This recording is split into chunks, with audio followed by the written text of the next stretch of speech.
Hello guys, welcome back BBK YouTube Media na bon chan kan lem kinoi. Tunin rang ki chat ta legim nei ta thila ta sim khat na sei khom kinoi tin na ngai khom kinoi te. Viewer sona dam chi onam ke jang pathen zalen kadam jinge. Chuteng la si channel la tha na hi le subscribe like share rong in ball pe in. Tun thudang tampi sei ta lewen thusim chana pan taw hite. Masang la hin khokha na hin chang le ho. Kolbule ho ana ball jivin ahila. Khosung a he mi khat hen echi thing thang le ho bola ki wa ding he agel le ha sa satan he ji chun phai le ho he bol ding he angai tu tan aman jong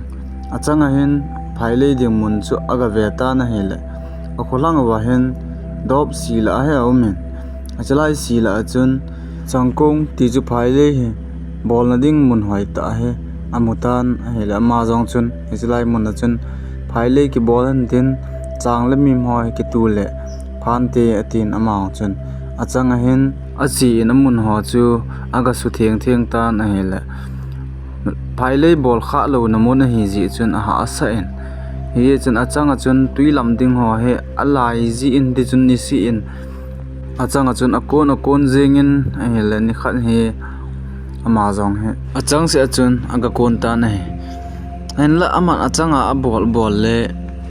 ai ge ho chaten le hampa za hi ji chun phaile a ki bol khalo hi ji chun ha asa le jeng en amang chun ha asa ta chun a bol jeng ta na hele pha ne hong chi en amang chun I chanam he a bol lo tan hin la ma chun achang se a bol yen chu ha sa be se pha na chun tha ho he thon ho he goiding ati tan aman jong an gongin iti chun khosung a hen tha ho he akitiam khomen aman jong ni khat ni bolding a hen agongin tuilam ho he akilai tup min teng le amun ho chu su tup min thagoi na ding ni le cha ho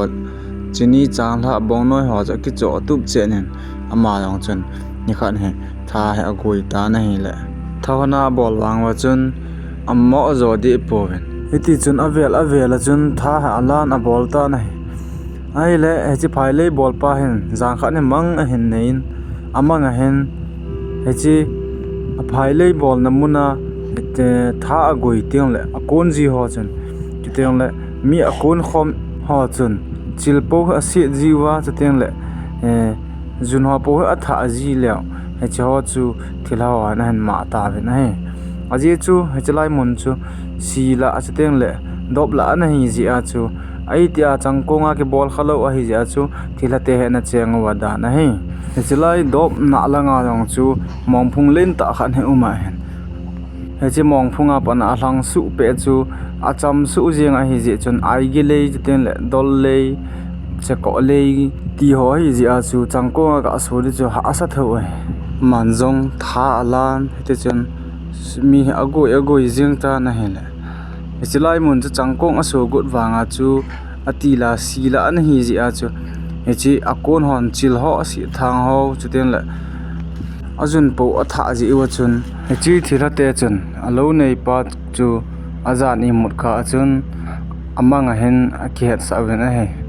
amanga chun hati hen a sei pi we ke ho chen na nang man lowa na hung bola ahi wanga ima ka seilawu ne le cha kin so na dinga na bol hi ji a ima ka seilawu ahin la nami goi hon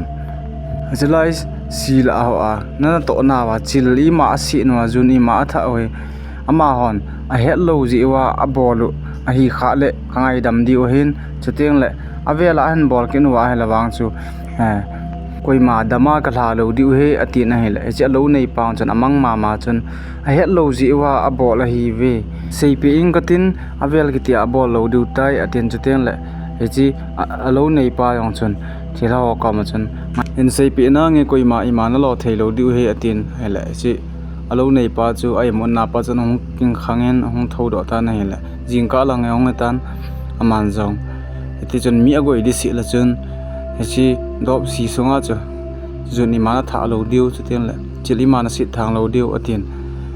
agoi ho ko ma chun a sei pi ji in heti chun aman jong lo chunom ta chun ki bolin koi man apol thei chuten le anian thei thio chelai changkong sunga chu chili ma jong asi sa lo juni maung tha sa loin heti chen pam langa ki cholong le ki chol jiwin heti chen ago yin ama no